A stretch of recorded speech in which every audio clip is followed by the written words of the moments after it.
이따위 걸 지금 결제라고 들고 온 건가, 하대위. 귀를 찢는 듯한 고함과 함께 묵직한 아크릴 결제판이 책상에 내리꽂히는 소리가 방 안의 겨울 공기를 갈랐다. 강원도 화천 대한민국 육군 제7사단 예하 칠성여단. 그곳 여단장실의 주인인 마도철 준장의 핏발선 눈이 하설이 대위를 향했다. 여기 이 여자 안 보여? 내 눈은 장식품인가? 마 준장의 두툼한 손이 다시 결제판을 움켜쥐었다. 그리고 망설임 없는 동작으로 서 있는 하설이 대위의 관자놀이를 향해 결제판 모서리를 휘둘렀다. 퍽. 둔탁하지만 날카로운 통증이 하설이의 머리를 울렸다. 그녀는 입술을 깨물었다. 비명은 사치였다.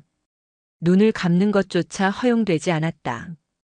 그저 두 주먹을 말아쥔 채 차렷 자세로 고통을 견뎌야 했다.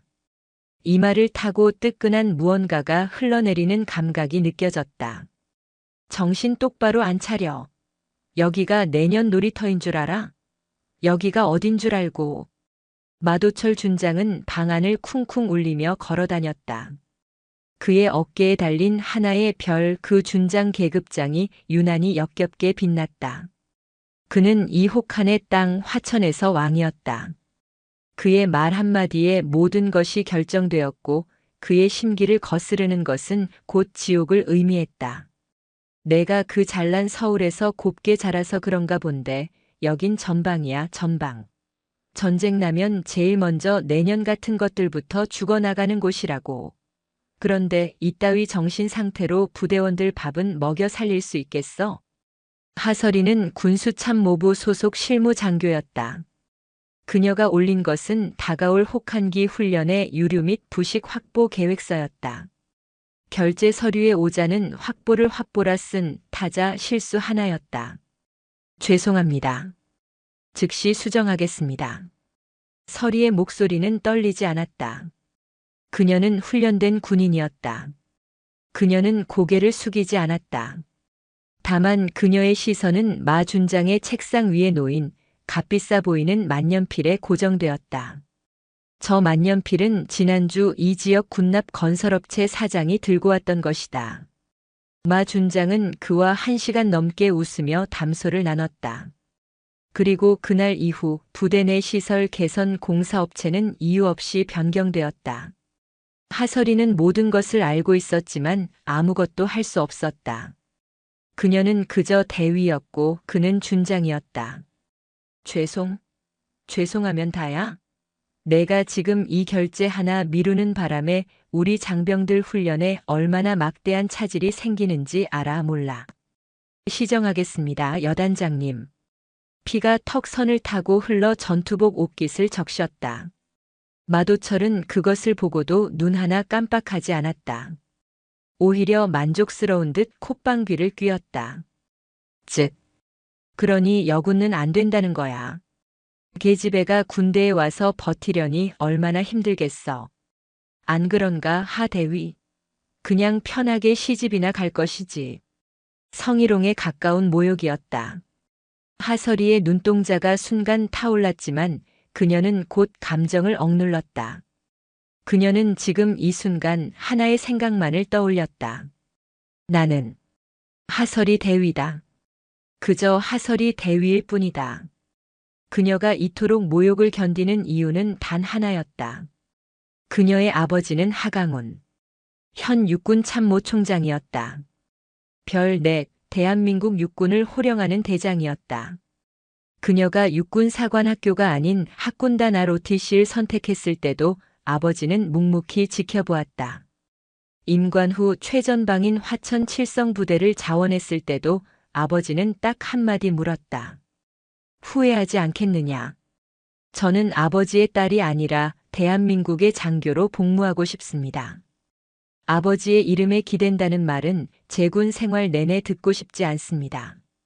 그녀의 의지는 확고했다. 하강훈 대장은 딸의 뜻을 존중했다. 하설이가 하강훈 대장의 딸이라는 사실은 군 최고 위급 기밀 사항으로 분류되었다. 인사 자료에도 그저 평범한 가정의 자녀로 기록되었다. 마도철 준장 같은 일선 지휘관은 까맣게 모르고 있었다. 마도철은 하설이가 그저 서울 출신의 백없는 여군 장교라고 생각하며 마음껏 분풀이 대상으로 삼고 있었다. 그의 비리를 눈치채고 있는 듯한 하설이의 날카로운 눈빛이 그는 더욱 마음에 들지 않았다. 당장 꺼져. 그리고 이 서류 오늘 밤새워서라도 완벽하게 다시 만들어 와. 내일 아침 내 책상에 올라와 있지 않으면 그땐 결제판으로 안 끝나. 칠성. 하설이는 피가 흐르는 이마를 닦을 생각도 하지 못한 채 절도 있게 경례를 붙이고 여단장실을 나왔다. 문을 닫자마자 복도의 차가운 공기가 상처를 스쳤다. 행정반의 사병들이 그녀의 모습을 힐끔거렸지만 이내 겁에 질린 듯 눈을 내리깔았다. 모두가 알고 있었다. 마도철 준장의 관기를. 그녀는 곧장 의무실로 가지 않았다. 여단 본부 뒤편의 인적 드문 화장실로 향했다. 차가운 물을 틀어 피를 씻어냈다. 거울 속에는 관자놀이가 찢어져 피딱지가 앉기 시작한 창백한 얼굴의 여군 대위가 서 있었다. 눈물이 핑 돌았다. 억울해서가 아니었다. 분해서가 아니었다. 나는 이걸 원했잖아. 스스로의 힘으로 인정받고 싶었다. 아버지의 거대한 그늘에서 벗어나 하설이라는 이름 석자로 당당히 서고 싶었다.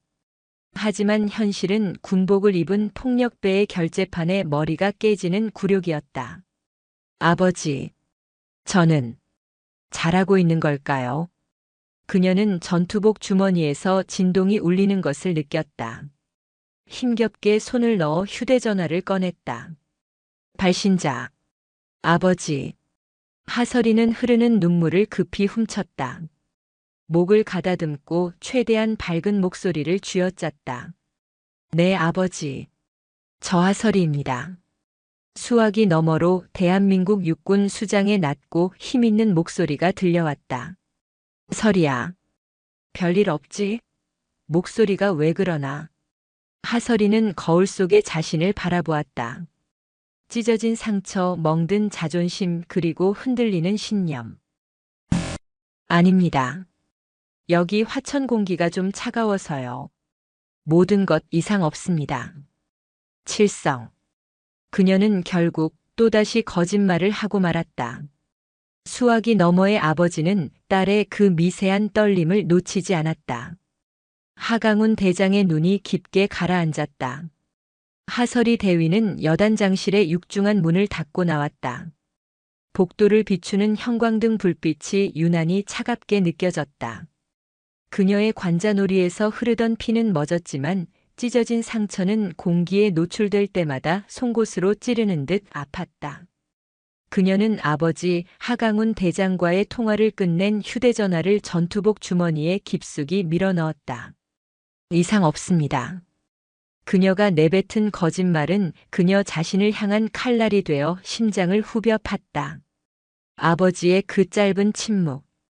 그 침묵이 나는 안다고 말하는 것 같아 설이는 더욱 비참해졌다. 그녀는 의무실로 향하지 않았다. 이 상처를 공식적인 기록으로 남기고 싶지 않았다. 마도철 준장에게 또 다른 꼬투리를 잡히거나 별것도 아닌 일로 유난 떤다는 소문을 퍼뜨릴 기회를 주고 싶지 않았다. 그녀가 향한 곳은 자신의 사무실이 있는 군수참모부였다. 이미 늦은 밤이었지만 사무실에는 몇몇 당직 근무자들과 야근 중인 실무자들이 남아 있었다.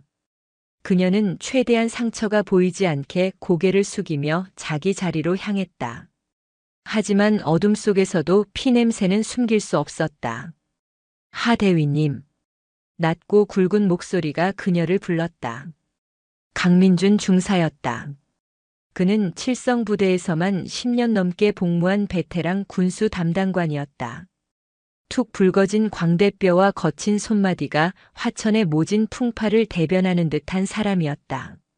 그는 하설이가 처음 이 부대로 전입 왔을 때부터 그녀의 깐깐하지만 공정한 업무 방식을 묵묵히 지지해주는 몇 안 되는 사람이었다.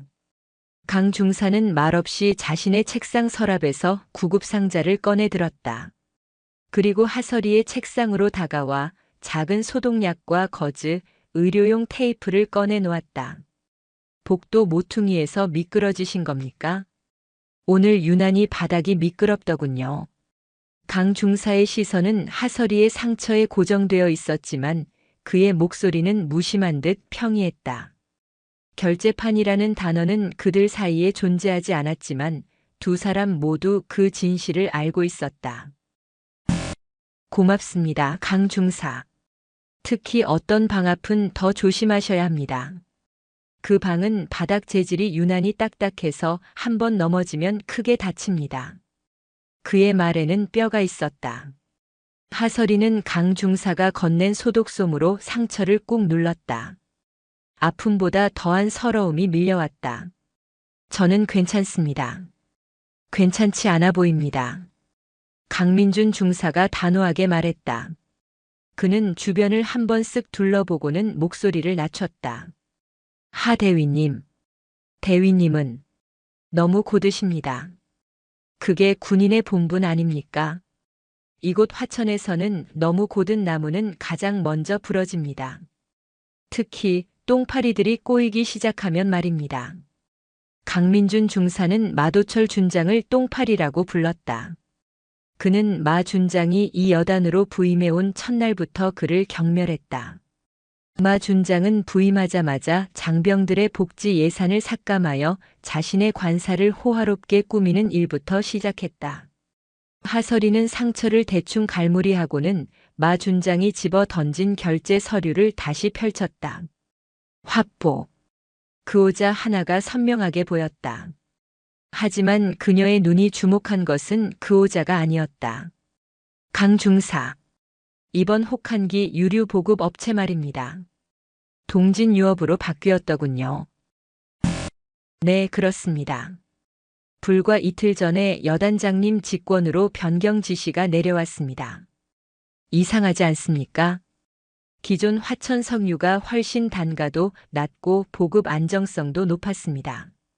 그런데 갑자기 그것도 훈련을 코앞에 둔 시점에 업체를 바꾼다? 하설이의 목소리가 날카로워졌다. 그녀는 이미 알고 있었다. 동진유업. 그리고 지난주 부대시설 개선 공사를 따낸 동진건설. 그 두 회사의 대표는 동일 인물이었다. 그리고 그자는 마도철 준장과 육사 동기라는 소문이 파다했다. 대위님. 강 중사가 그녀의 말을 잘랐다. 그의 눈빛이 심각해졌다. 그 서류. 오자 때문이 아닙니다. 대위님께서 지난주 동진건설의 공사자재 명세서를 유난히 꼼꼼하게 들여다보시는 것을 누군가 여단장님께 보고했습니다. 그제야 모든 조각이 맞춰졌다. 마도철은 하설이가 자신의 비리를 눈치채기 시작하자 본보기로 그녀를 짓밟은 것이었다. 오자는 그저 명분에 불과했다. 그는 하설이에게 경고한 것이다. 더 이상 파고들지 마라. 그러면 내 머리가 다시 깨질 것이다. 하설이의 손이 분노로 떨렸다. 이것은 단순한 갑질이나 폭력이 아니었다. 자신의 부정부패를 감추기 위한 계획적인 협박이었다.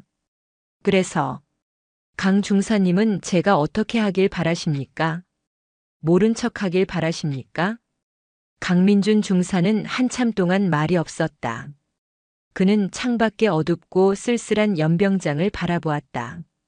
제 동기 중에 김 상사라고 있었습니다. 정직한 친구였죠. 3년 전 혹한기 훈련 때였습니다. 그때도 보급에 문제가 생겼습니다. 방한 장비가 제때 지급되지 않았습니다. 예산이 부족하다는 이유였습니다. 김 상사는 자기 방한 외투를 소대 막내에게 벗어주고 그날 밤 동상으로 발가락 3개를 잃었습니다. 강 중사의 목소리가 낮게 잠겼다. 그런데 말입니다. 그해 겨울 당시 대대장의 관사에는 최신형 벽난로가 설치되었습니다.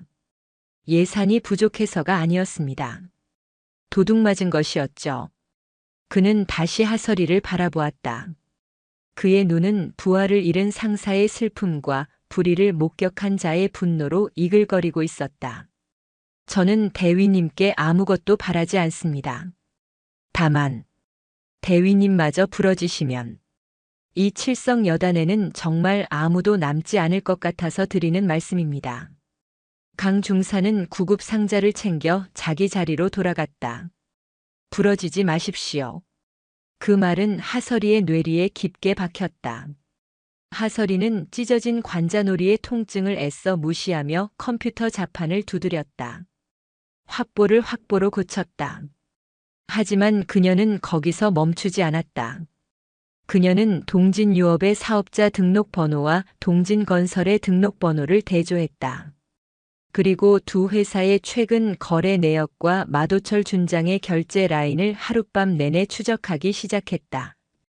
이것은 더 이상 아버지의 그늘을 벗어나기 위한 자존심 싸움이 아니었다. 이것은 부하의 발가락을 앗아간 부패한 권력에 맞서는 군인 하설이의 전쟁이었다. 한편 같은 시각 대한민국 육군의 심장부 충청남도 계룡대 육군 참모총장 하강훈 대장은 집무실에서 화천의 야간 기상도를 물끄러미 바라보고 있었다. 그는 전화를 끄는 직후부터 단 한순간도 딸의 목소리를 잊지 못했다. 이상 없습니다. 그 목소리에 담긴 미세한 떨림과 억눌린 고통을 평생을 군인으로 살아온 아버지는 정확히 감지했다. 그는 비서실장에게 전화를 걸지 않았다. 대신 보안 설정이 가장 강력한 직통 라인을 들었다. 수화기 너머로 신호가 갔다. 감찰실장. 나 총장이다. 충성. 대장님. 김성환 준장입니다. 하강훈 대장은 창밖의 어둠을 바라보며 나직이 말했다. 김 장군. 내일 아침 자네가 직접 챙겨야 할 일이 있네. 예, 대장님. 하명하십시오.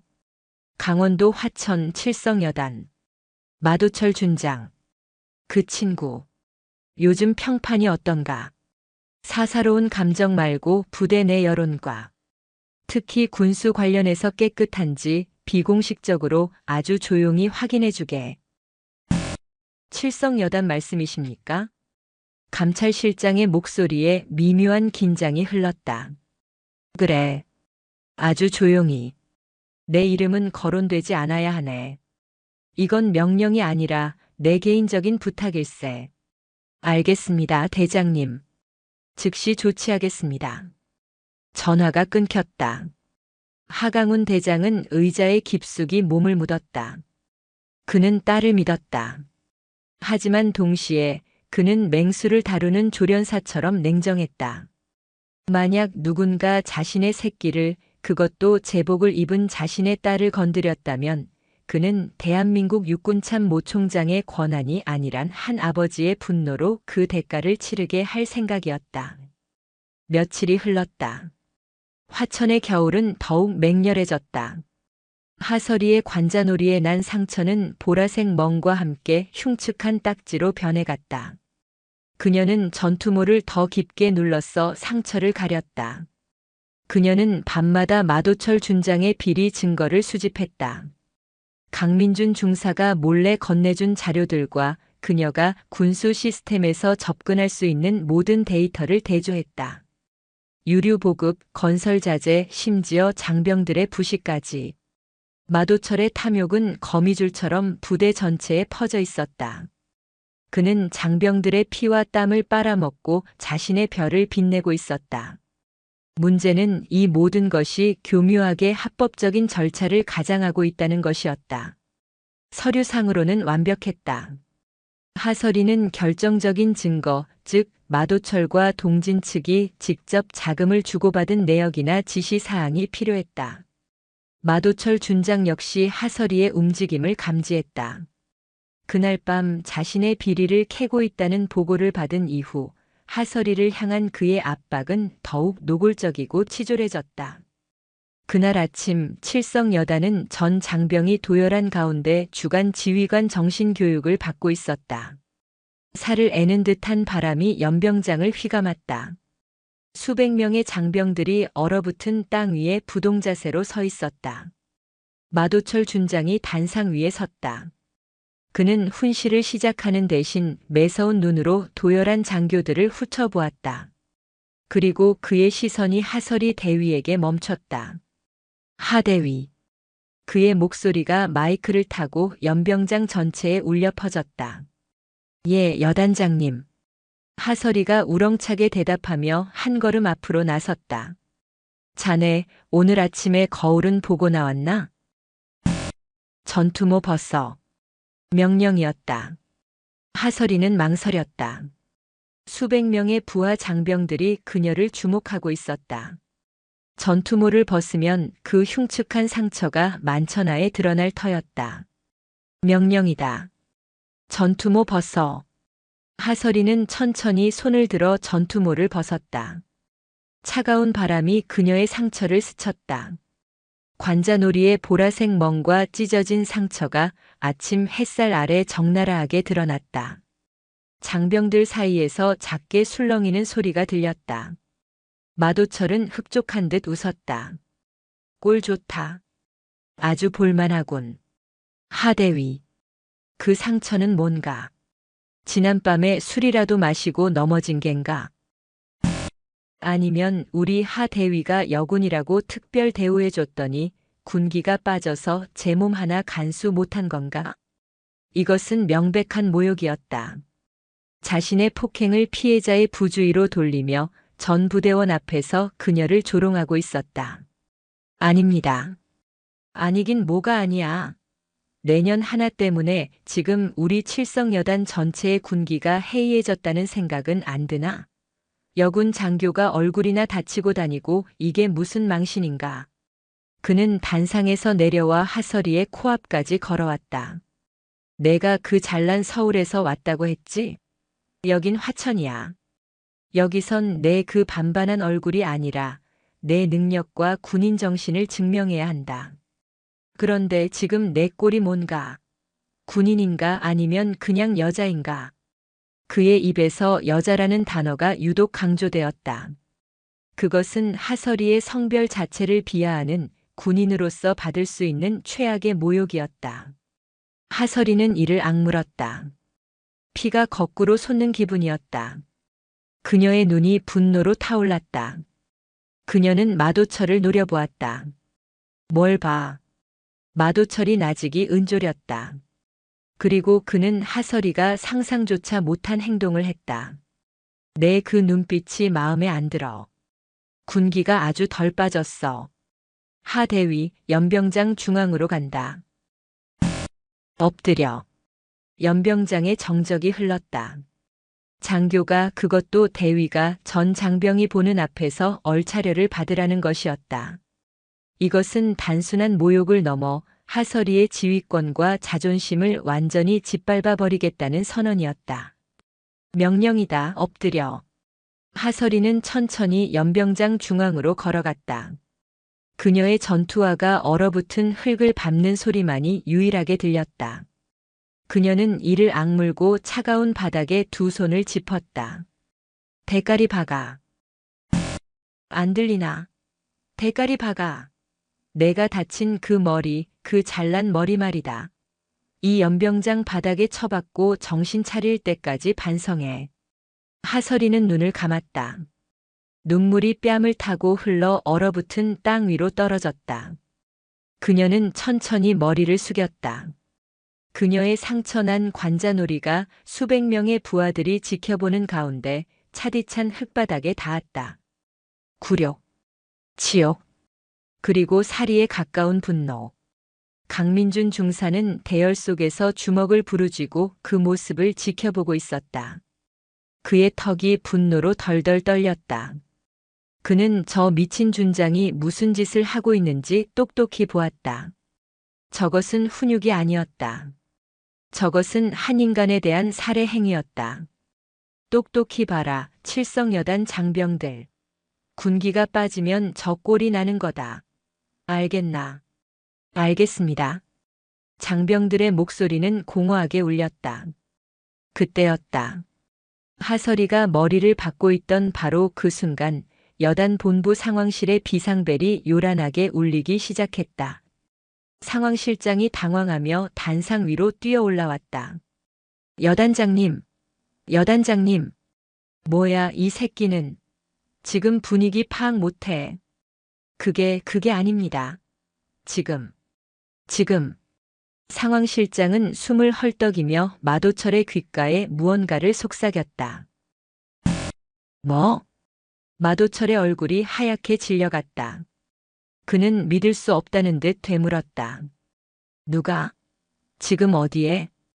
방금 막 연병장 위병소를 통과하셨다고. 헌병대 차량 수십 대와 검은색 지휘 차량이. 마도철의 시선이 연병장 입구로 향했다. 그곳에는 먼지를 일으키며 들어서는 수십 대의 검은색 차량과 헌병대 오토바이들이 있었다. 그리고 그 선두의 선 지휘 차량. 그 차량에는 별 4개가 박힌 붉은색 성판이 선명하게 빛나고 있었다. 대한민국 육군 참모 총장의 상징이었다. 마도철은 자신의 눈을 의심했다. 육군 참모 총장이 이 화천 깡촌의 여단급 부대에, 그것도 아무런 예고도 없이. 그는 본능적으로 연병장 중앙을 바라보았다. 아직도 머리를 박고 있는 하설이 대위. 그녀의 찢어진 관자놀이. 그리고 자신의 폭언. 순간 그날 밤 결제판으로 그녀를 내리쳤던 기억과 그녀가 자신의 비리를 캐고 다닌다는 보고가 퍼즐처럼 맞춰졌다. 설마. 아니야. 그럴 리가 없어. 지휘 차량이 단상 앞에 멈춰섰다. 비서실장이 차문을 열었다. 완벽하게 각 잡힌 전투복. 압도적인 위엄. 별 넷 하강훈 대장이 차에서 내렸다. 그의 시선은 단상 위의 마도철 준장에게 향하지 않았다. 그의 시선은 곧장 연병장 중앙에서 흙먼지를 뒤집어 쓴 채 천천히 일어서고 있는 한 여군 대위에게로 향했다. 하설이는 자신의 눈앞에 서 있는 아버지를, 아니, 육군 참모총장을 망연자실하게 바라보았다. 하강훈 대장의 입이 천천히 열렸다. 그의 목소리는 분노로 낮게 잠겨 있었지만 연병장 전체를 얼려버릴 만큼 차가웠다. 마도철 준장. 예. 대장님. 칠성. 여긴 어쩐 일로. 마도철이 허둥지둥 단상에서 뛰어내려와 경례를 붙였다. 하강훈은 그를 쳐다보지도 않고 오직 하설이에게로 천천히 걸어갔다. 그는 딸의 엉망이 된 전투복, 흙먼지가 묻은 얼굴, 그리고 선명한 상처를 바라보았다. 하대위. 네. 누가 그랬나? 내 머리 누가 이렇게 만들었느냐고 물었다. 하설이는 대답할 수 없었다. 그녀는 그저 입술을 깨물었다. 하강훈 대장은 천천히 돌아서서 얼어붙은 마도철 준장을 바라보았다. 마도철 준장. 자네가 지금 내 딸에게 무슨 짓을 한 건가? 내 딸. 그 두 글자가 연병장에 울려 퍼지는 순간 마도철 준장의 시간은 멈췄다. 내 딸. 하강훈 대장의 그 한마디는 화천에 얼어붙은 공기보다 더 차갑게 연병장을 갈랐다. 마도철 준장의 뇌는 작동을 멈췄다. 내 딸이라고. 육군 참모총장이. 하설이 대위를. 내 딸이라고. 그의 눈동자가 공포로 격렬하게 흔들렸다. 그는 덜덜 떨리는 고개를 하설이에게로 돌렸다. 하설이 대위. 하강훈 대장. 씨. 그제야 그는 모든 것을 깨달았다. 왜 그토록 하설이가 눈에 가시였는지. 왜 그토록 그녀의 고든 눈빛이 거슬렸는지. 그녀는 그저 빽없는 여군 장교가 아니었다. 그녀는 대한민국 육군에서 가장 높은 사람의 피를 물려받은 숨겨진 존재였다. 그리고 자신은 그 존재의 머리를 결제판으로 내리쳤고 수백 명의 부하들 앞에서 머리를 땅에 박게 했다. 네, 대장님. 그것이 무슨 오해가 있으신. 마도철의 목소리는 염소처럼 떨려 나왔다. 하강훈 대장은 마도철에게 한 걸음 다가갔다. 그의 키는 마도철보다 머리 하나는 더 컸으며 오랜 세월 전장을 지휘해 온 장수의 위압감은 마도철 같은 부패한 군인을 그 자리에서 얼어붙게 만들었다. 뭐해? 하강훈이 나직이 물었다. 내 딸의 관자놀이가 찢어져 있는데. 내 딸이 전 장병 앞에서 머리를 박고 있는데. 이게 오해로 보이나 마 준장. 그것은 하 대위가 군기가 빠져서 제가 훈육? 하강훈의 눈이 번뜩였다. 그는 손을 들어 하설이를 불렀다. 하설이 대위. 예, 총장님. 하설이는 아버지 앞에서 군인의 예를 갖췄다. 저자가 내 머리를 때렸나. 하설이는 침묵했다. 그녀는 아버지가 이 모든 것을 뒤엎는 것을 원하지 않았다. 하지만 그녀는 지금 연병장 중앙에 서 있었다. 그때였다. 대열 속에서 한 사람이 뛰쳐나왔다. 말씀드리겠습니다. 강민준 중사였다. 그는 하강훈 대장과 마도철 준장 사이로 달려 나와 우렁차게 경례를 붙였다. 칠성, 군수 담당관 강민준 중사입니다. 마도철의 얼굴이 새하얗게 질렸다. 강 중사, 내가 감히. 조용히. 하강훈 대장이 마도철을 제지했다. 말해보게 강 중사. 강민준 중사는 하설이의 찢어진 상처를 한 번, 그리고 마도철을 증오 어린 눈으로 한 번 쳐다본 뒤 총장에게 보고했다. 하설이 대위님의 상처는 며칠 전밤 여단장실에서 마도철 여단장님이 결재판으로 직접 가격하여 생긴 상처입니다. 당시 사무실의 모든 실무자들이 그 소리를 들었습니다. 연병장이 다시 한번 술렁였다. 장교가, 그것도 여군 장교가 장군에게 폭행을 당했다. 그리고 오늘 여단장님은 그 폭행 사실을 은폐하고 하 대위님의 명예를 실추시키기 위해 전 장병이 보는 앞에서 넘어져 다친 것으로 몰아가며 고의적인 모욕과 얼차려를 지시했습니다. 저 새끼가. 마도철이 강 중사에게 달려들려 했지만 총장의 비서실장과 헌병들이 즉시 그를 막아섰다. 하강훈 대장의 표정은 변하지 않았다. 그는 이미 감찰실의 비공식 보고를 통해 모든 정황을 파악하고 있었다. 그가 오늘 예고 없이 헬기를 타고 이곳까지 온 이유는 딸의 안부를 확인하기 위해서이기도 했지만 마도철의 비리를 현장에서 적발하기 위함이기도 했다. 그리고 그는 자신이 상상했던 것보다 훨씬 더 끔찍한 현장을 목격했다. 강 중사. 예, 총장님. 자네가 말한 결재판 말일세. 마 준장이 하 대위를 가격한 이유가 정말 서류의 오자 때문이었나? 강민준 중사는 이 순간을 기다렸다는 듯 품속에서 비닐에 싼 서류 뭉치 하나를 꺼냈다. 아닙니다. 마도철 여단장님은 자신의 육사 동기가 운영하는 동진건설 및 동진유업과 결탁하여 수년간 군수 비리를 저질러 왔습니다. 하설이 대위님은 그 비리 정황을 포착하고 조사를 시작했습니다. 이것은 그 증거 자료입니다. 뭐라고? 마도철이 비명을 질렀다. 저건 날 줘야. 저놈이 날 모함하는 거라고. 총장님. 강민준 중사가 무릎을 꿇었다. 이 서류는 마도철 준장이 직접 폐기하라고 지시한 원본 입찰 서류와 그가 결제한 허위 자재 명세서 사본입니다. 장병들의 피복과 유류, 심지어 훈련용 포탄까지 빼돌린 정황이 여기에 다 있습니다. 하강훈 대장은 서류를 건네받았다. 그는 서류를 넘겨보지 않았다. 그는 이미 모든 것을 알고 있었다.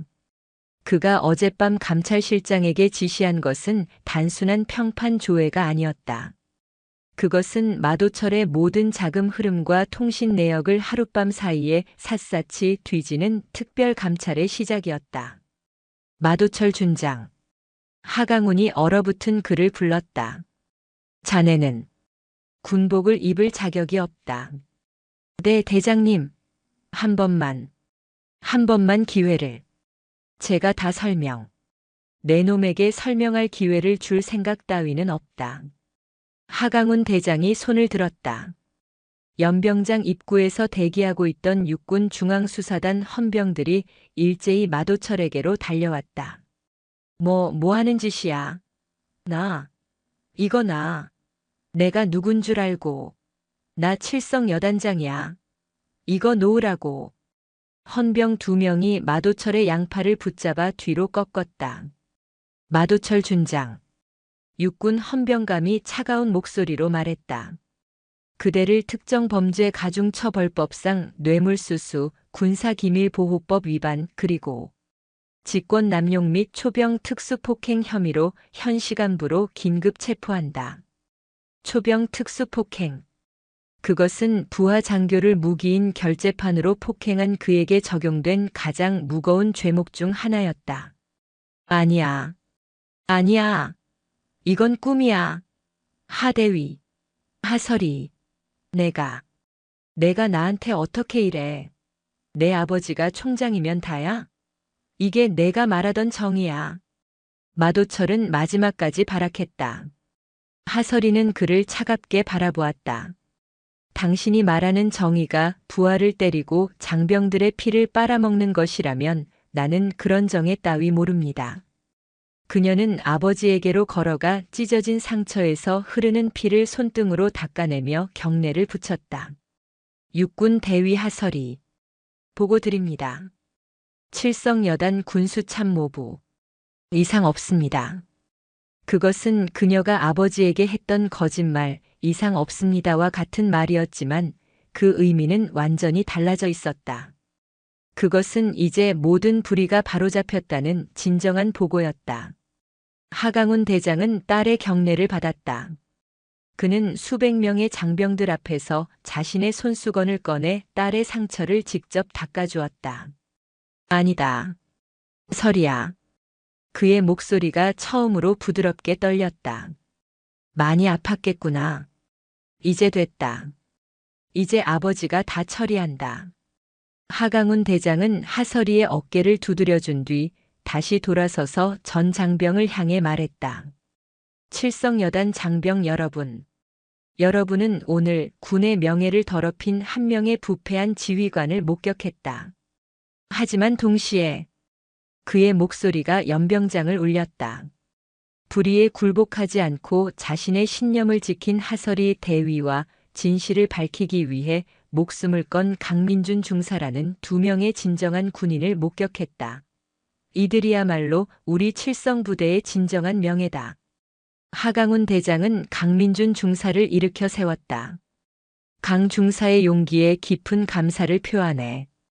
자네 같은 군인이 있어 육군은 아직 희망이 있다. 과찬이십니다, 총장님. 강 중사의 눈시울이 붉어졌다. 마도철 준장은 헌병대의 차량에 처참한 모습으로 구겨 넣어졌다. 그가 그토록 자랑스러워했던 어깨의 별은 그의 죄악만큼이나 무겁게 그를 짓누르고 있었다. 차가운 화천의 연병장 위로 늦었지만 분명한 정의의 태양이 떠오르고 있었다. 4장 끝. 이야기의 가장 어두운 터널이 지나고 이제 정의 구현의 서막이 올랐습니다. 다음 장에서는 마도철 준장의 비리가 어떻게 만천하에 공개되고 하설이 대위가 이 상처를 딛고 어떻게 성장하는지, 그리고 이 사건이 군 전체에 어떤 파장을 불러일으키는지 계속해서 엮어나가겠습니다. 마도철 준장이 헌병대 차량에 실려 연병장을 빠져나갔다. 그가 남긴 것은 수백 명 장병들의 충격과 공포, 그리고 하설이 대위에 흙먼지 묻은 전투복뿐이었다. 연병장은 해산되었지만 칠성여단 전체는 거대한 폭풍의 눈 한가운데로 빨려 들어갔다. 장병들은 감히 입을 열지 못했다. 그들은 막사로 돌아가면서도 서로의 눈치만 살필 뿐이었다. 하설이 대위가 총장님 딸이라고. 이 한마디가 부대 전체를 유령처럼 떠돌았다. 그동안 하설이를 백없는 여군이라며 뒤에서 험담하거나 마도철의 괴롭힘을 애써 외면했던 간부들의 얼굴은 사색이 되었다. 반면 하설이의 편에 섰던 강민준 중사와 몇몇 실무자들은 굳은 표정 속에서도 안도감을 감추지 못했다. 하강훈 대장은 연병장에 남지 않았다. 그는 헌병대와 감찰실 인력들에게 현장 수습을 맡기고 단 한마디 하 대위는 내 여단장실로 부르게 라는 말만 남긴 채 마도철이 쓰던 그 방으로 들어갔다. 하설이는 의무실에서 급히 상처를 소독하고 찢어진 부위를 봉합했다. 군의관은 차트를 작성하며 손을 덜덜 떨었다. 그는 감히 이 상처의 원인을 묻지 못했다. 하설이는 마취의 고통보다 자신을 둘러싼 이 갑작스러운 침묵과 경외가 더 아프게 느껴졌다. 그녀는 잠시 화장실에 들러 흙먼지가 묻은 얼굴을 씻었다. 거울 속에 비친 자신의 모습, 찢어진 관자놀이, 엉망이 된 전투복. 그러나 그녀는 더 이상 피해자가 아니었다. 그녀는 참모 총장의 딸이라는 그녀가 그토록 벗어나고 싶었던 거대한 낙인이 찍혀버렸다. 결국 이렇게 되는구나. 그녀는 허탈한 웃음이 나왔다. 자신의 힘으로 마도철의 비리를 밝혀내고 싶었다. 군인 대 군인으로 그를 심판대에 세우고 싶었다. 하지만 그녀가 마주한 현실은 아버지라는 가장 강력한 힘이 모든 것을 단숨에 정리해버리는 그녀가 가장 원치 않았던 시나리오였다. 그녀는 발걸음을 옮겨 여단장실 문 앞에 섰다. 불과 몇 시간 전 그녀는 이 문을 공포와 굴욕 속에서 드나들었다. 하지만 지금 문은 그녀를 위해 열려 있었다. 들어오게. 안에서는 하강훈 대장의 목소리가 들렸다. 하설이는 심호흡을 하고 문을 열었다. 방 안에는 아버지가 홀로 창가에 서서 칠성부대의 스산한 겨울 풍경을 내려다보고 있었다. 책상 위에는 마도철이 쓰던 온갖 잡동사니와 값비싼 기념품들이 어지럽게 널려 있었다.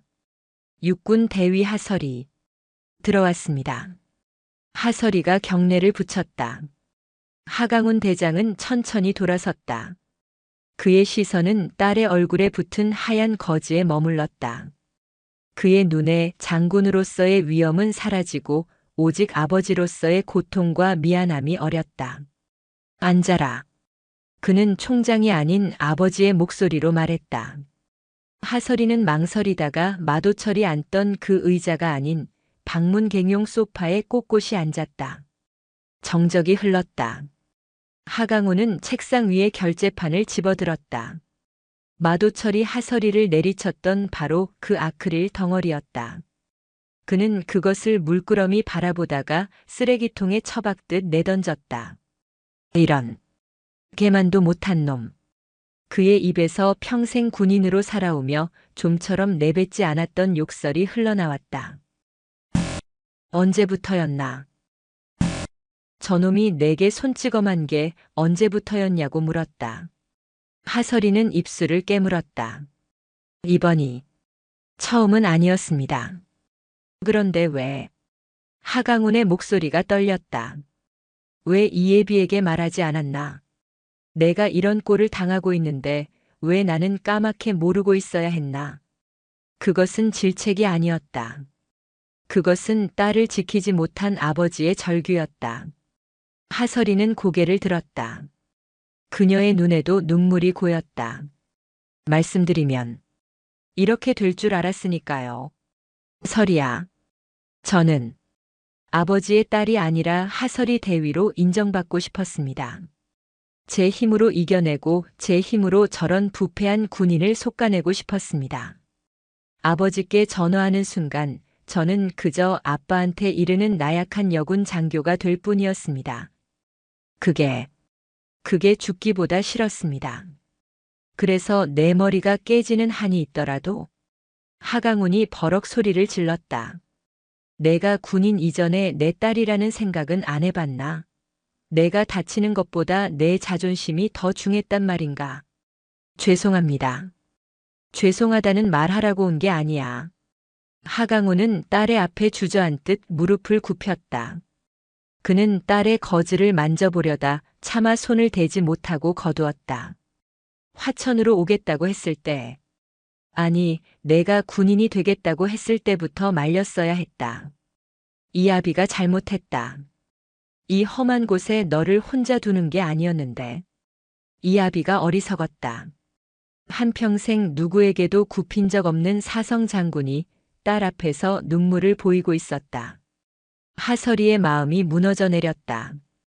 그녀는 아버지를 원망한 적이 없었다. 그녀는 그저 아버지를 너무나 존경했기에 아버지처럼 강한 군인이 되고 싶었을 뿐이었다. 아니에요, 아버지. 아버지는 제게 최고의 군인이자 최고의 아버지십니다. 제가 부족했을 뿐입니다. 두 사람은 한참 동안 말이 없었다. 창밖으로 헬기 프로펠러 소리가 요란하게 들려왔다. 육군 중앙수사단과 감찰실 본대가 도착한 것이다. 이제부터 칠성여단은 그리고 마도철과 연결된 모든 부패 고리는 뿌리까지 뽑히게 될 터였다. 하강훈이 눈물을 닦고 일어섰다. 일어나라, 하대위. 그는 다시 총장으로 돌아와 있었다. 예, 총장님. 오늘부로 너의 칠성여단 임무는 종료한다. 예. 당장 내 헬기 타고 계룡대로 복귀한다. 내 자리는 본부에 마련해 두겠다. 총장님, 이건 명령이다. 하강훈이 단호하게 말했다. 내가 원했든 원치 않았든 너는 이미 폭풍의 눈이 되었다. 내가 여기 남아있으면 수사는 공정성을 잃고 너는 부대원들에게 위화감만 조성하게 될 것이다. 그게 내가 원하는 방식은 아닐 테지. 강민준 중사를 포함한 내부 고발자들은 내 직권으로 완벽하게 보호한다. 마도철은 군법에 따라 엄중하게 처리될 것이다. 그러니 너는 잠시 이 싸움에서 빠져. 하강훈은 딸에게 선택권을 주지 않았다. 그것이 아버지가 딸을 보호하는 방식이었다.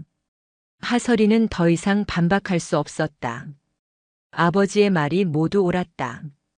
그녀가 이곳에 남는 것은 정의 구현에 도움이 되는 것이 아니라 오히려 방해가 될 뿐이었다. 알겠습니다. 명령에 따르겠습니다. 하설이는 마지막으로 마도철의 방을 둘러보았다. 자신이 결코 앉지 않겠다 다짐했던 그 호화스러운 의자, 장병들의 피고름으로 채워진 방. 그녀는 이겼지만 동시에 진 것 같은 복잡한 심경으로 돌아섰다. 연병장에는 검은색 지휘 헬기가 착륙해 있었다. 하설이가 헬기에 오르자 칠성부대의 모든 장병들이 막사 창문으로 복도로 나와 그녀를 지켜보고 있었다. 그들의 눈빛에는 경외와 두려움, 그리고 알 수 없는 미안함이 뒤섞여 있었다. 헬기가 거대한 바람을 일으키며 떠올랐다. 하설이는 창밖으로 점점 작아지는 화천의 부대를 내려다보았다. 그녀가 모든 것을 걸고 지키려 했던 곳. 그녀가 자신의 힘으로 바로잡고 싶었던 곳.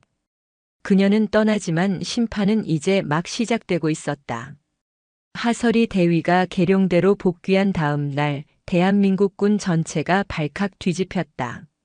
사건은 하강훈 대장의 철저한 보안 지시에도 불구하고 언론을 통해 터져나왔다. 최초 보도는 국방부를 출입하던 한 기자의 단독 보도였다. 단독 육군 최전방 일성 장군, 부하여군 장교 결재판 폭행 및 가혹행위. 현장서 긴급 체포. 제목은 자극적이었다. 내용은 더욱 충격적이었다. 마도철 준장의 만행이 낱낱이 공개되었다. 결재판 폭행, 전 장병 앞에서의 모욕적인 얼차려, 그리고 수년간 이어져 온 것으로 추정되는 군수 비리 의혹까지. 기사가 터지자마자 국방부는 물론 청와대까지 보고가 올라갔다. 국민들의 분노는 하늘을 찔렀다. 특히 결재판으로 머리를 내리쳤다는 대목과 전 장병 앞에서 머리를 박게 했다는 부분은 군 인권 문제가 얼마나 심각한지 상징적으로 보여주는 사건이 되었다. 포털 사이트 실시간 검색어는 결재판 장군, 마도철 준장, 칠성부대 등의 단어가 장악했다. 하지만 언론은 아직 결정적인 사실 하나를 모르고 있었다. 그 부하 여군 장교가 바로 육군 참모총장의 딸이라는 사실을. 육군본부는 즉각 특별수사단을 꾸렸다. 수사단장은 군검찰의 전설로 불리는 그 누구의 눈치도 보지 않는다는 불도저 박철규 준장이 맡았다. 하강훈 대장은 수사단 구성에 일절 관여하지 않고 오직 법과 원칙에 따라 한 점 의혹 없이 처리하라는 원론적인 지시만 내렸을 뿐이다. 그것이 오히려 수사단에게 성역 없이 수사하라는 가장 강력한 신호가 되었다. 수사는 화천 칠성여단에서 시작되었다. 마도철이 체포되자마자 그에게 줄을 대고 있던 부패한 간부들은 공포에 떨었다. 강민준 중사는 육군본부의 특별보호조치 아래 수사단의 핵심 참고인이 되어 자신이 수집한 모든 자료를 넘겼다. 수사가 진행될수록 마도철의 비리는 상상을 초월했다. 그는 동진건설과 동진유업을 운영하는 육사동기 민영환 사장과 결탁하여 수십억 원대의 군 예산을 빼돌렸다. 겨울철 장병들에게 지급되어야 할 신형 방한 피복 수천 벌이 실제로는 구형 재고품으로 납품되었습니다. 그 차액은 마 준장과 민 사장의 주머니로 들어갔습니다. 강 중사의 증언이었다. 혹한기 훈련 유류를 빼돌리기 위해 훈련 일정을 고의로 축소하거나 유류 사용량을 조작했습니다. 장병들은 영하 20도의 혹한에서 제대로 된 난방조차 하지 못하고 떨어야 했습니다. 심지어 장병들의 부식까지 손을 댔습니다. 수사관이 경악하며 물었다. 부식이라고? 네. 매주 지급되는 신선한 육류와 채소의 양을 줄이고 그 대신 유통기한이 임박한 냉동 가공식품으로 대체했습니다. 그렇게 아낀 예산으로 마 준장은 자신의 관사에 개인용 와인 저장고를 만들었습니다. 강 중사는 울분을 터뜨렸다. 수사관들의 주먹이 부르르 떨렸다. 수사단은 즉시 민영환 사장을 소환했다.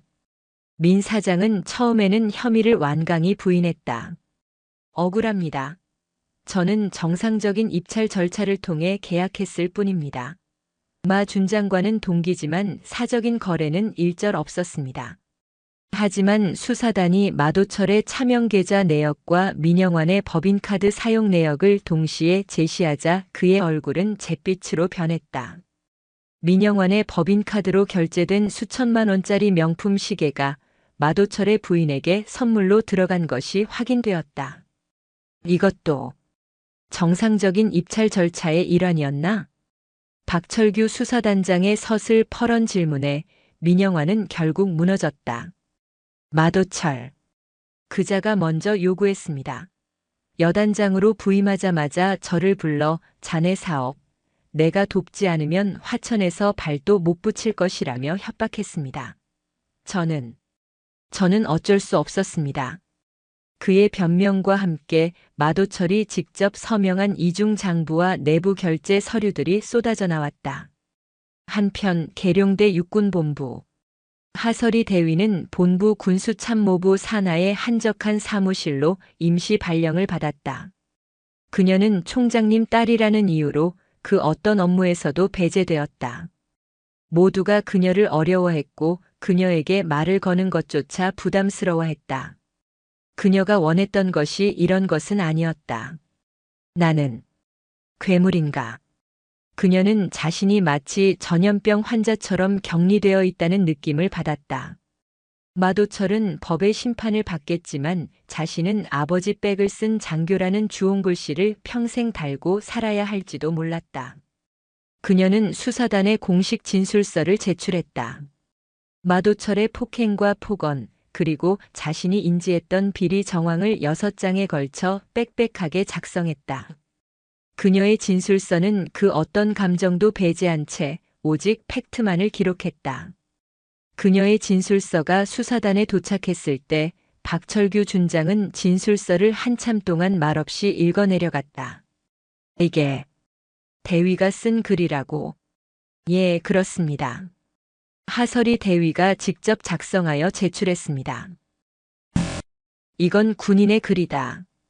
박철규 준장은 하설이의 진술서에서 사적인 감정이나 원망 대신 오직 불의를 바로잡으려는 군인의 의지를 보았다. 그녀는 자신이 당한 폭행조차 사건 번호 몇의 특수 폭행으로 분류하여 건조하게 기술했다. 총장님 딸이라서가 아니었군.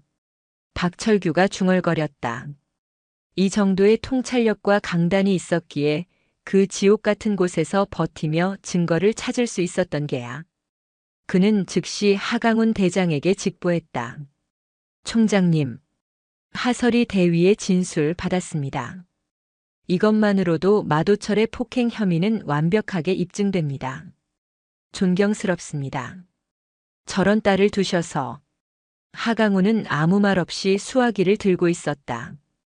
그날 밤 하설이는 계룡대 인근의 군인 아파트, 아버지의 관사에서 홀로 저녁을 먹고 있었다.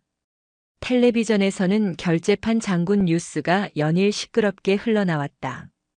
앵커 내 군 당국은 이번 사건을 계기로 전군 지휘관을 대상으로 인권 실태 및 부대 운영 감찰에 착수한다고 밝혔습니다. 하지만 솜방망이 처벌에 그칠 것이라는 우려도. 그때 현관문이 열리는 소리가 났다. 늦은 밤 하강훈 대장이 무거운 표정으로 들어섰다. 와, 오셨습니까? 그래. 밥 먹었나? 네. 아버지는? 됐다. 생각이 없구나. 하강훈은 군복을 벗고 소파에 지친 듯 몸을 기댔다. 설이야. 예, 아버지. 내일 언론에 모든 것을 밝히기로 했다. 무엇을 말입니까? 내가 내 딸이라는 사실을. 하설이의 눈이 커졌다. 아버지, 왜? 숨길 이유가 없기 때문이다. 하강훈이 딸의 말을 막았다. 내가 이 사실을 숨기면 사람들은 내가 이 사건을 축소 은폐하려 한다고 생각할 것이다. 마도철의 변호인단은 분명 총장의 딸이 사적인 감정으로 무고한 장군을 모함했다고 주장할 테지. 나는 내 딸이 이 하설이 대위가 아버지 백을 쓴 것이 아니라 그 누구보다 용감한 군인이었다는 것을 세상에 증명하고 싶다. 아버지, 이것은 너를 위한 것이 아니다. 이것은 마도철 같은 쓰레기들 때문에 명예가 실추된 묵묵히 제자리를 지키고 있는 수십만 육군 장병들의 명예를 위한 것이다. 그리고 내가 이겨낸 그 끔찍한 시간에 대한 이 아비. 최소한의 예우다. 하강훈은 결심이 선 듯했다. 다음 날 아침 육군본부 정문 앞은 수백 명의 기자들로 인산인해를 이뤘다. 하강훈 대장은 이례적으로 참모총장인 자신이 직접 브리핑 자리에 섰다. 그리고 그의 옆에는 하얀 거즈를 아직 떼지 못한 하설이 대위가 전투복 차림으로 꼿꼿이 서 있었다. 카메라 플래시가 폭죽처럼 터졌다. 육군 참모총장 하강훈 대장입니다. 하강훈 대장의 육성이 스피커를 통해 기자회견장을 가득 메웠다. 수백 명의 기자들은 숨을 죽였다. 참모총장이 직접, 그것도 자신의 딸로 추정되는 여군 장교를 대동하고 나타난 것은 전례 없는 일이었다. 먼저 이번 칠성 여단에서 발생한 불미스러운 사건으로 인해 국민 여러분께 심려를 끼쳐드린 점 육군을 대표하여 깊이 사과드립니다. 하강훈이 허리를 깊게 숙였다. 하설이 역시 아버지와 함께 고개를 숙였다. 플래시가 쉴 새 없이 터졌다. 오늘 저는 이 자리에 한 명의 군인이자 한 명의 아버지로서 섰습니다. 기자들 사이에서 술렁임이 일었다. 언론에 보도된 마도철 준장에게 폭행과 모욕을 당한 그 여군 장교가 바로 제 딸 하설이 대위입니다. 올 것이 왔다는 듯 기자들은 일제히 질문을 쏟아내기 시작했다. 총장님, 딸이라는 것을 왜 숨겼습니까? 사건을 축소하려 한 것 아닙니까? 하 대위는 아버지 백을 믿고 상관을 모함한 것 아닙니까? 하강훈은 손을 들어 소란을 진정시켰다. 제 딸 하설이 대위는 아버지의 백을 이용하는 것이 부끄러워 자신의 신분을 숨기고 가장 험지인 최전방 화천 칠성부대에 자원했습니다. 그의 목소리는 단호했다. 제 딸은 마도철 준장의 폭력과 인격 모독을 견뎌내면서도 오히려 그의 군수 비리를 포착하고 내부 고발을 준비하던 용감한 군인이었습니다. 그는 하설이를 바라보았다. 제 딸은 저의 자랑입니다. 하지만 오늘 이 자리는 제 딸의 용기를 칭찬하기 위함이 아닙니다. 육군은 이 사건을 한 점의 의혹도 없이 그 어떤 성역도 없이 수사할 것입니다. 마도철 준장은 현재 구속 상태로 군검찰의 조사를 받고 있으며 그와 결탁한 민간업자 민영환 역시 어젯밤 뇌물 공여 혐의로 구속되었습니다. 이것은 총장의 딸이 당한 사건이 아닙니다. 이것은 대한민국의 군인이 당한 사건입니다. 저는 제 딸이 아닌 대한민국의 군인을 지키기 위해 오늘 이 자리에 섰습니다. 하강훈의 선언은 모든 논란을 잠재웠다. 총장의 딸이 피해자라는 사실이 밝혀지자 여론은 오히려 마도철의 패륜적 만행에 더욱 분노하기 시작했다. 그날 이후 군사재판은 일사천리로 진행되었다. 사건의 중대성을 감안하여 재판은 계룡대 고등군사법원에서 열렸다. 재판 당일 법정은 방청객과 기자들로 가득 찼다. 피고인석에 선 마도철은 불과 몇 주 만에 10년은 늙어 보였다. 그의 어깨에 달려있던 별은 사라진 지 오래였고 죄수복을 입은 그는 그저 초라한 중년 남자에 불과했다. 그의 변호인은 마지막까지 정상 참작을 호소했다. 피고인은 오랫동안 전방에서 국가에 헌신한 군인입니다. 경무에 시달리다 우발적으로 하 대위가 총장님의 딸이라는 것을 알았다면 결코 그 변명이 오히려 방청석의 분노를 샀다. 그게 지금 말이냐? 총장 딸이 아니면 때려도 된다는 거냐? 군검사 박철규 준장이 자리에서 일어났다. 피고인의 변명은 군인으로서의 마지막 명예조차 스스로 걷어차는 발언입니다. 피고인 마도철은 자신의 지위를 이용하여 부하 장교를 결재판이라는 흉기로 가격하는 특수 폭행을 저질렀습니다. 이는 단순한 폭행이 아닌 지휘관의 권위를 이용한 살인 미수에 가깝습니다. 또한 피고인은 수년간 장병들의 피복과 유류, 심지어는 먹을 것까지 빼돌려 자신의 사리사욕을 채웠습니다. 이는 국가의 안보를 좀먹는 명백한 이적 행위입니다. 법정이 울렸다. 피고인은 자신의 딸과 같은 나이의 여군 장교에게 인간으로서 차마 입에 담을 수 없는 모욕을 주고 수백 명의 부하가 보는 앞에서 머리를 땅에 박게 했습니다. 이는 칠성부대의 명예가 아니라 대한민국 육군 전체의 명예를 흙바닥에 처박은 것입니다. 박철규 검사의 눈이 피고인을 향했다. 존경하는 재판장님, 피고인 마도철에게는 단 한순간의 관용도 허락되어서는 안 됩니다. 법이 허용하는 최고형을 선고하여 다시는 이 땅에 군복을 입은 악마가 발붙이지 못하도록 엄중히 심판해 주시기를 바랍니다. 증인석에는 강민준 중사가 섰다. 그는 마도철의 폭행을 목격한 증언과 자신이 수집했던 비리 자료들을 막힘없이 증언했다. 그리고 마지막 증인으로 하설이 대위가 단상에 섰다. 그녀는 피고인석의 마도철을 똑바로 바라보았다. 마도철은 그녀의 시선을 피했다. 증인. 하설이 대위. 네.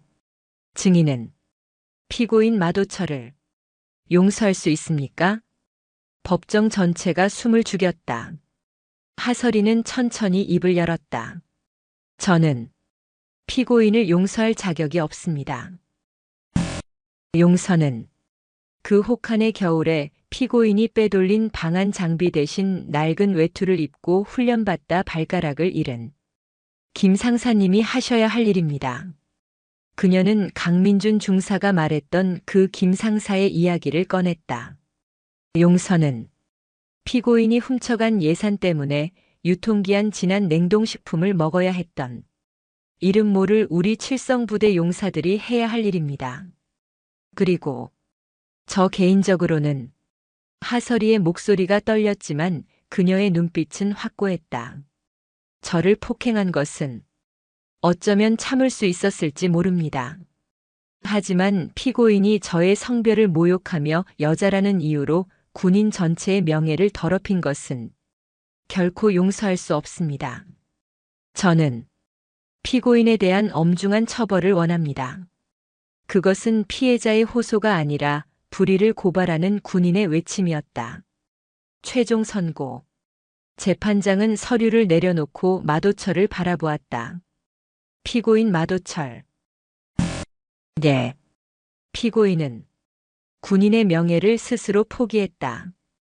피고인에게 군복을 입혀준 조국과 피고인을 믿고 따랐던 부하들을 배신했다. 주문.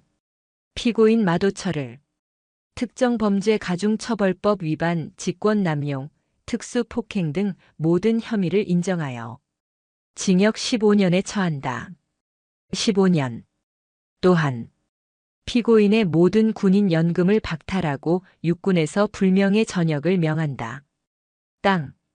법봉이 울리는 순간 마도철은 다리가 풀린 듯 그 자리에 주저앉았다. 내가 억울해. 그의 마지막 비명은 방청석에서 터져나온 박수 소리에 묻혀버렸다. 재판이 끝나고 하설이는 법정을 나왔다. 차가운 겨울 공기가 상처가 아문 그녀의 뺨을 스쳤다. 그녀의 앞을 강민준 중사가 막아섰다. 대위님, 강 중사님, 감사합니다. 정말 감사합니다. 대위님 덕분에 우리 김 상사도 하늘에서 웃을 겁니다. 강민준 중사가 하설이를 향해 거수경례가 아닌 진심이 담긴 90도 인사를 했다. 그때 하강훈 대장이 그녀에게 다가왔다. 잘했다, 설이야. 아니, 하대위. 이제 다 끝났다. 푹 쉬어라. 아버지가 계룡대에서 편한 자리로. 아니다. 내가 원하는 곳이라면 어디든. 하설이는 아버지를 보며 희미하게 웃었다. 아버지. 그래. 저 화천으로 다시 돌아가겠습니다. 뭐라고? 하강훈의 눈이 커졌다. 칠성부대 말입니다. 제 원래 보직으로 돌아가고 싶습니다. 설이야, 너는 아직도 정신을 못 차린 게냐? 그곳이 어떤 곳인지 압니다.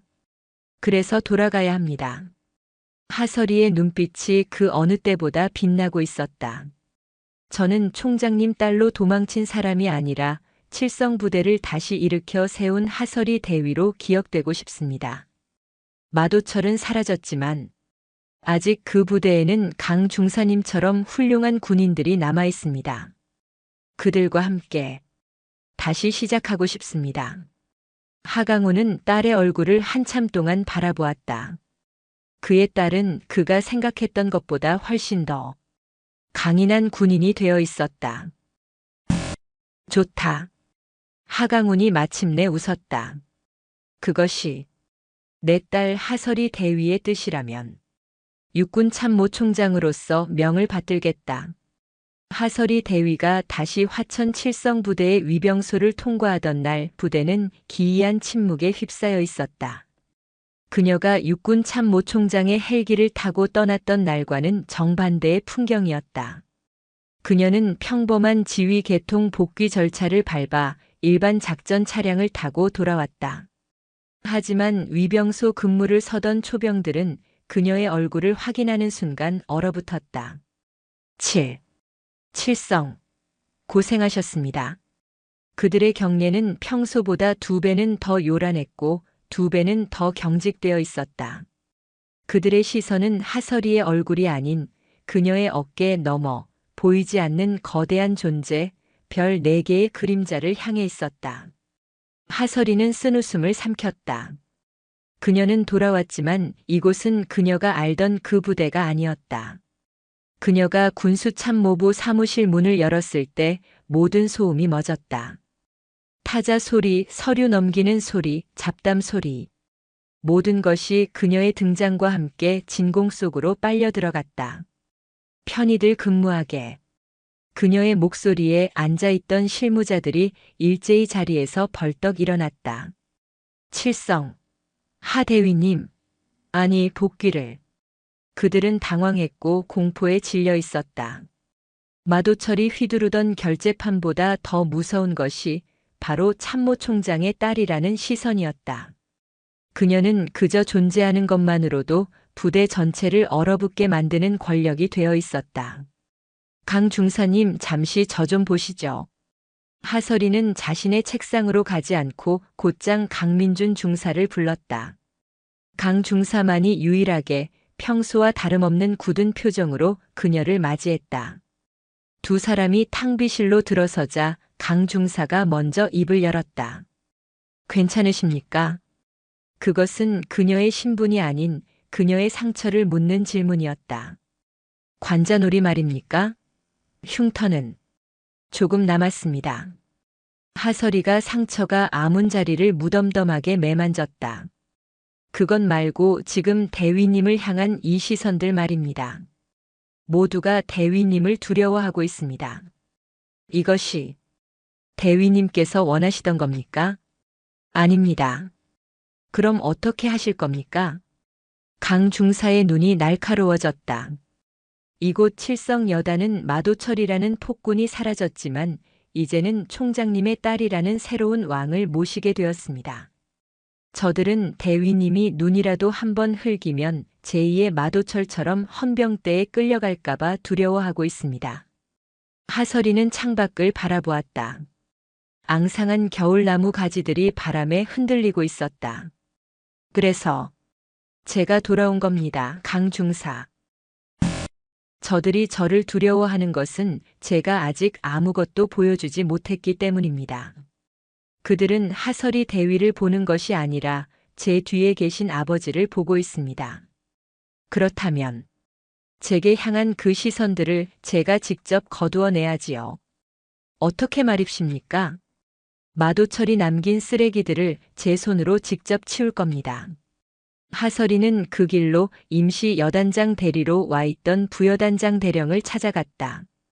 부여단장은 마도철의 폭정을 알면서도 방관했던 소심한 인물이었다. 그는 하설이를 보자마비자 의자에서 거의 넘어질 듯이 일어났다. 하대위. 어서 오게. 아니, 오실 거면 미리 연락을. 칠성. 복귀 신고합니다. 육군 대위 하설이. 금일부로 군수참모부 원보직으로 복귀를 명받았습니다. 그래. 복귀. 그래, 알지. 그런데 하 대위가 이런 누추한 곳에서 계속 근무를. 총장님께서도. 부여단장님. 하설이가 그의 말을 잘랐다.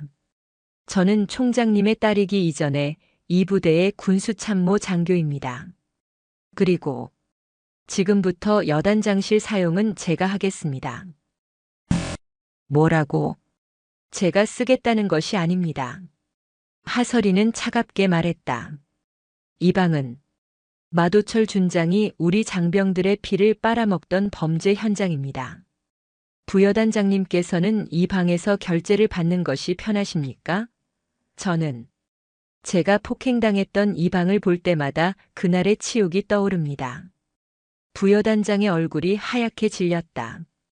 당장 이 방을 폐쇄하고 모든 비품을 중앙수사단에 증거물로 이관 요청하겠습니다. 그리고 부여단장님께서는 임시 지휘실을 사용해 주십시오. 마도철이 남긴 이 호화스러운 집기들 장병들이 보는 앞에서 전부 드러내야 합니다. 그것은 건의가 아닌 통보였다. 그날 오후 칠성여단 본부 앞마당에 마도철이 쓰던 거대한 원목 책상, 최고급 소파, 심지어 와인 저장고까지 모든 것들이 밖으로 끌려 나왔다.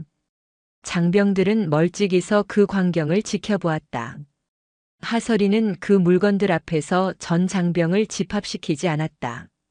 그저 묵묵히 강민준 중사와 함께 물품 목록을 대조하고 헌병대 트럭에 실을 뿐이었다. 저게 하 대위님이 하신 일이라고. 여단장실을 없애버렸어. 장병들 사이에서 수군거림이 퍼져나갔다. 그들의 시선에 공포 외에 의아함이 섞이기 시작했다. 하설이는 자신의 사무실로 돌아와 산더미처럼 쌓인 서류들을 펼쳤다. 그것은 마도철이 남기고 간 혹은 마도철의 부역자들이 숨겨둔 비리 장부의 잔해였다. 강 중사. 마도철 한 명이 사라졌다고 이 부대가 깨끗해진 건 아닙니다. 알고 있습니다. 아직도 쥐새끼들이 남아 있습니다. 그 쥐새끼들 제가 직접 잡겠습니다. 아니, 스스로 기어나오게 만들 겁니다. 하설이는 컴퓨터를 켰다. 그녀가 가장 먼저 열어본 파일은 혹한기 훈련 계획이었다. 마도철이 결제를 거부했던 바로 그 파일이었다. 혹한기 훈련 예정대로 진행합니까? 아니요. 전면 재검토합니다. 하설이의 눈이 빛났다. 마도철이 계획했던 훈련은 훈련이 아니라 사기극이었습니다. 유류와 보급품을 빼돌리기 위한 가짜 훈련이었죠. 저는 진짜 훈련을 할 겁니다. 우리 장병들이 얼어 죽지 않고 제대로 먹고 제대로 싸울 수 있는 진짜 훈련 말입니다.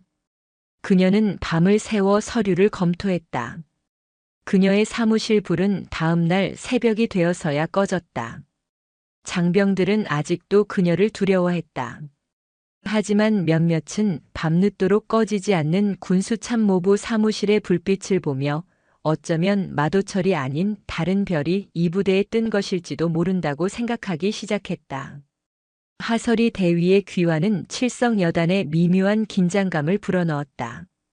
그녀는 총장의 딸이라는 권위를 휘두르지 않았지만 그 권위는 보이지 않는 칼날이 되어 부대 전체를 짓누르고 있었다. 그녀가 시작한 것은 감찰이 아닌 감사였다.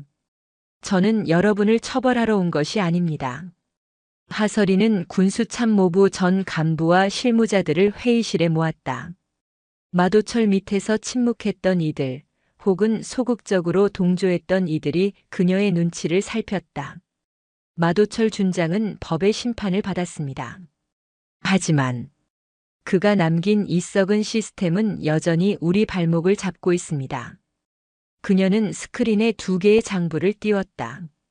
하나는 마도철이 결제한 공식 유류 소모 장부였고 다른 하나는 강민준 중사가 몰래 기록해온 실제 유류 소모량이었다. 차이가 보입니까?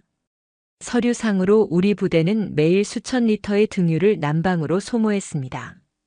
하지만 현실은 우리 용사들은 내복을 2겹씩 껴입고 입이 돌아가는 추위 속에서 잤습니다. 회의실 공기가 얼어붙었다. 이 사라진 기름들은 다 어디로 갔습니까? 공중으로 증발했습니까? 아니면 여기 앉아 계신 누군가의 주머니로 들어갔습니까? 몇몇 간부들의 얼굴이 하얗게 질렸다. 지금부터 자진 신고를 받겠습니다. 하설이가 말했다. 마도철의 지시로 어쩔 수 없이 협조했던 것, 알고도 눈 감았던 것 모두 좋습니다. 지금 이 자리에서 바로잡는다면 저 하설이 대위가 여러분의 책임을 최대한 덜어드릴 것을 약속합니다. 하지만 그녀의 시선이 한 명 한 명을 꿰뚫었다. 이 시간 이후로도 과거의 방식을 답습하거나 진실을 은폐하려 한다면 그때는 제가 가진 모든 권한을 사용해 여러분을 마도철 준장과 같은 자리에 서게 만들겠습니다. 선택하십시오. 그것은 협박이자 마지막 기회였다. 회의가 끝나고 한두 명씩 하설이의 사무실을 찾아오기 시작했다. 하 대위님, 사실 보급 창고 열쇠를 관리하던 상사 한 명이 민영환 사장 측 사람들에게 정기적으로 창고를 열어주었습니다. 피복 예산이 실제로는 절반 가격의 저질 제품으로 납품되었습니다.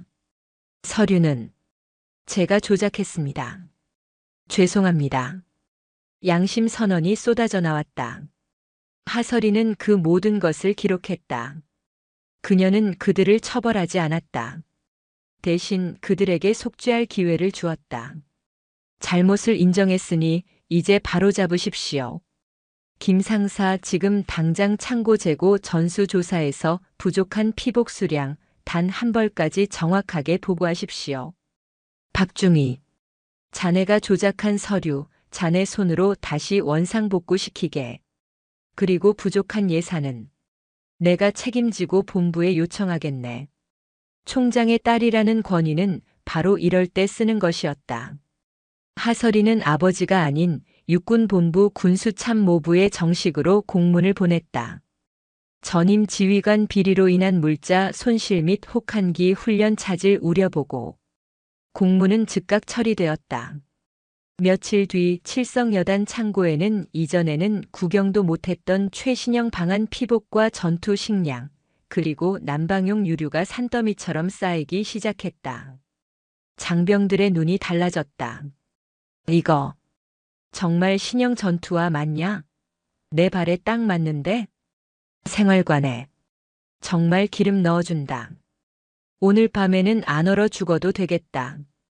변화는 아주 사소한 곳에서 하지만 가장 절실한 곳에서부터 시작되었다. 하설이는 책상에만 앉아있지 않았다.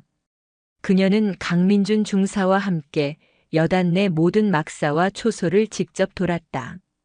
그녀가 가장 먼저 찾아간 곳은 강 중사가 말했던 김 상사의 부대원이었다. 동상으로 발가락을 잃었던 그 병사는 의병 제대를 앞두고 있었다. 하설이는 병실에 홀로 앉아있는 병사에게 그 어떤 수행원도 없이 다가갔다. 누구십니까? 병사는 경계했다. 칠성여단 군수참모 하설이 대위입니다. 병사의 얼굴이 굳었다. 그에게 간부는 모두 적이었다. 하설이는 그 앞에서 전투모를 벗고 90도로 허리를 숙였다. 미안합니다. 정말 미안합니다. 지켜주지 못해서. 군이 우리가 당신의 발가락 하나 지켜주지 못해서. 정말 미안합니다. 병사는 아무 말이 없었다. 하설이는 고개를 들지 않았다. 한참의 침묵 끝에 병사의 목소리가 떨려 나왔다. 제가 원한 건 대단한 게 아니었습니다. 그냥 춥지 않게만 해달라고 그렇게 빌었는데 아무도 들어주지 않았습니다. 알고 있습니다. 그런데 대위님이 지금 와서 저한테 사과하시는 이유가 뭡니까? 이제 와서 뭐가 달라집니다. 달라지지 않을지도 모릅니다. 당신의 발가락은 돌아오지 않겠죠. 하설이가 고개를 들었다. 그녀의 눈은 붉어져 있었다. 하지만 2번 다시 당신 같은 피해자가 나오지 않게 할 수는 있습니다. 하설이는 준비해온 서류를 내밀었다. 이것은 군 병원과 민간 병원의 협진 진료 확인서입니다. 당신이 받을 수 있는 최고의 치료와 향후 보상 절차에 대해 내가 직접 확인했습니다. 그리고 이것은 그녀는 자신의 개인 연락처를 적어주었다. 내가 이 부대에 있는 내가 군복을 벗는 날까지 당신의 치료와 보상은 내가 책임지겠습니다. 병사는 하설이를 한참 동안 바라보았다. 그의 눈에 맺혀있던 불신과 분노가 천천히 녹아내리고 있었다. 그 일이 있은 후 칠성여단에는 새로운 소문이 돌기 시작했다. 총장 딸이 결재판 맞던 대위가 부대를 뒤집어 놓은 것이 아니라 부대를 바로잡고 있다는 소문이었다. 마침내 혹한기 훈련의 날이 밝았다. 하설이는 이번 훈련의 군수지원 총책임자를 맡았다. 강 중사, 모든 준비는 끝났습니까? 예, 대위님. 창고는 우리 부대 창설 이래 지금처럼 가득 찬 적이 없었습니다. 강 중사가 드물게 웃어 보였다. 좋습니다. 그럼 시작하죠.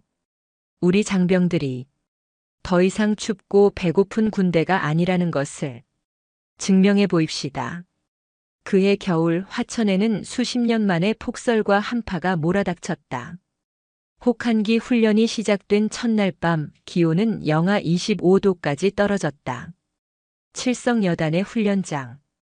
예년 같았으면 장병들의 곡소리와 동상자의 비명이 터져 나왔을 곳이다.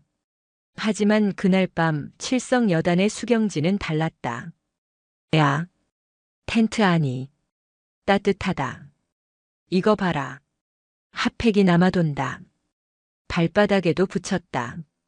각 텐트마다 지급된 신형 난방기는 붉은 빛을 토해내며 텐트 안 공기를 훈훈하게 데우고 있었다. 훈련 시작 전 하설이가 본부의 요청에 긴급 보급받은 물품이었다. 식사 추진. 오늘은 뼈다귀 해장국이다. 취사 트레일러에서는 뜨거운 김이 쉴 새 없이 뿜어져 나왔다. 마도철 시절에는 상상도 못할 특식이었다.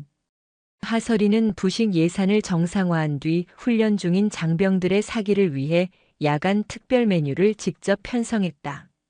하설이 대위는 지휘 텐트에 앉아 있지 않았다. 그녀는 방한모를 깊게 눌러쓰고 강민준 중사와 함께 꽁꽁 얼어붙은 훈련장 외곽을 순찰하고 있었다. 유류 보급 상태 이상 없습니다. 모든 난방기 정상 작동 중입니다. 식수 얼지 않도록 조치 완료했습니다. 그녀는 무전기를 통해 보고를 받으며 직접 병사들의 텐트를 방문했다. 춥지 않나? 문제 있는 것 있으면 즉시 보고하게. 그녀의 갑작스러운 방문에 병사들은 놀랐지만 이내 익숙하게 경례를 붙였다. 칠성. 전혀 춥지 않습니다. 하 대위님. 그들의 목소리에는 더 이상 총장의 딸에 대한 공포가 아닌 자신들을 챙겨주는 지휘관에 대한 신뢰가 담겨 있었다. 바로 그때였다. 훈련 본부의 통신망에 다급한 무전이 끼어들었다. 치지직. 여기는 독수리. 독수리. 통신 불량. 고립. 좌표. 통신이 끊겼다. 훈련장 외곽에서 정찰 임무를 수행하던 독수리팀, 즉 수색대대 알파 분대가 폭설로 인해 길을 잃고 고립된 것이었다. 지휘본부가 발칵 뒤집혔다. 임시 여단장 대리인 부여단장은 안절부절 못했다. 뭐야. 당장 수색대를 보내. 아니 헬기를. 헬기가 뜰 수 있나? 폭설로 인해 헬기 이륙 불가능합니다. 수색대 위치 파악도 어렵습니다. 우왕좌왕하는 사이 시간은 흐르고 있었다. 이 추위에 고립된다면 30분 안에 저체온증으로 사망할 수도 있었다. 그때 하설이가 지휘 텐트의 문을 열고 들어왔다. 부여단장님, 제가 가겠습니다. 하 대위가? 자네는 군수장교야. 전투병력이. 저는 이 훈련장의 모든 지형과 보급로를 머릿속에 넣고 있습니다. 하설이가 지도를 펼쳤다.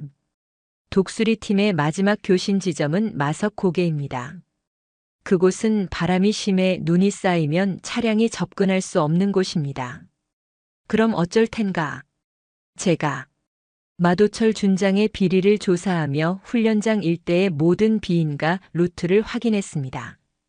하설이의 눈이 빛났다. 정규 보급로가 아닌 과거 땔감을 나르던 샛길이 있습니다. 그곳은 좁지만 바람이 막혀 눈이 덜 쌓입니다. 산악용 기동 차량 K-534이라면 접근 가능합니다. 그녀는 마도철의 비리를 캐던 것이 역설적으로 부대원들을 살릴 지도를 그린 셈이 되었다. 강중사. 예, 대위님. 즉시 산악 기동 차량과 구급약, 방한팩, 비상식량을 챙겨서 저와 함께 출발합니다. 부여단장님께서는 본부에 남아 후속 지원을 지휘해 주십시오. 그녀의 목소리에는 망설임이 없었다. 그것은 명령이었다. 부여단장은 자신도 모르게 고개를 끄덕였다. 알겠네. 조심하게. 하설이와 강중사는 즉시 차량에 올라탔다. 눈보라가 앞을 가렸지만 하설이는 자신이 외워둔 그 새길을 향해 거침없이 차량을 몰았다. 1시간 뒤, 그들은 마침내 눈더미 속에서 서로를 부둥켜 안고 떨고 있는 알파 분대를 발견했다. 살려주십시오. 칠성여단 군수참모부다. 모두 정신 차려. 하설이가 가장 먼저 뛰어내렸다. 분대원 중 한 명이 다리를 다쳐 거동이 불편했고 다른 한 명은 이미 저체온증 증세를 보이고 있었다. 강중사. 환자들 차량으로 옮기고 즉시 방안 팩과 뜨거운 물을. 그녀는 자신의 방안 외투를 벗어 가장 심하게 떨고 있는 병사의 몸에 덮어주었다. 네. 대위님. 시끄럽다. 군말 말고 입고 있어. 너희는 내가 반드시 살려서 복귀시킨다. 그녀는 얼어붙은 병사들의 손을 일일이 주무르며 그들을 차량에 태웠다. 새벽녘 칠성여단 본부로 그들이 복귀했을 때 모든 장병들이 뜬 눈으로 그들을 기다리고 있었다. 돌아왔다. 독수리 팀이. 하 대위님이. 모두 데리고 돌아오셨다. 환호성이 터져 나왔다. 하설이는 자신의 몸이 얼어붙는 것도 잊은 채 부상병들을 의무대로 이송하는 것을 마지막까지 지휘했다. 모든 상황이 종료되자 그녀는 그 자리에 주저앉을 뻔했다. 그때 강민준 중사가 그녀에게 다가와 흙먼지 묻은 손으로 경례를 붙였다. 대위님. 아니 소령님. 대위님은 오늘 밤 저희 모두를 구하셨습니다. 진심으로 존경합니다. 그의 경례를 시작으로 그 자리에 있던 모든 장병들이 얼어붙은 하설이를 향해 일제히 경례를 붙였다. 칠성. 칠성.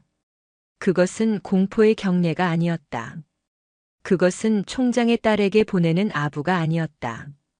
그것은 혹한의 전장에서 자신들의 생명을 구한 진정한 지휘관에게 보내는 가장 뜨거운 존경의 표시였다. 하설이는 눈물이 핑 도는 것을 애써 참으며 그들의 경례를 받았다. 몇 달 뒤 봄이 찾아왔다. 하설이 대위는 그 공로를 인정받아 정식으로 소령 진급이 결정되었다. 이례적인 조기 진급이었지만 그 누구도 이의를 제기하지 않았다. 칠성여단 모든 장병들이 올린 진급 추천서가 육군본부를 감동시켰기 때문이었다.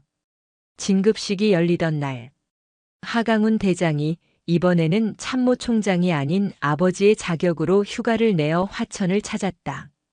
그는 딸의 어깨에 소령 계급장을 달아주었다. 자랑스럽다. 내 딸. 감사합니다. 아버지. 하설이는 환하게 웃었다. 그녀는 더 이상 아버지의 그늘을 두려워하지 않았다. 진급식이 끝나고 하설이 소령은 강민준 중사와 함께 부대가 내려다 보이는 초소에 섰다. 그녀의 관자놀이에는 결재판에 맞았던 그날의 흉터가 희미하게 남아 있었다. 흉터가 아직 남으셨습니다. 강 중사가 말했다. 네. 하지만 이젠 아프지 않습니다. 강 중사. 하설이가 흉터를 매만졌다. 이건 제가 이겨낸 상처고 제가 지켜낸 명예의 증표니까요. 그녀는 따뜻한 봄바람이 불어오는 훈련장을 바라보았다. 그곳에는 마도철의 탐욕이 아닌 하설이의 헌신으로 다시 태어난 건강한 칠성부대가 숨쉬고 있었다. 스스로의 힘으로 아픔을 이겨내고 스스로의 빛으로 부대를 밝힌 별. 하설이는 더 이상 누군가의 딸이 아닌 진정한 칠성의 별이 되어 화천의 하늘에 가장 밝게 빛나고 있었다.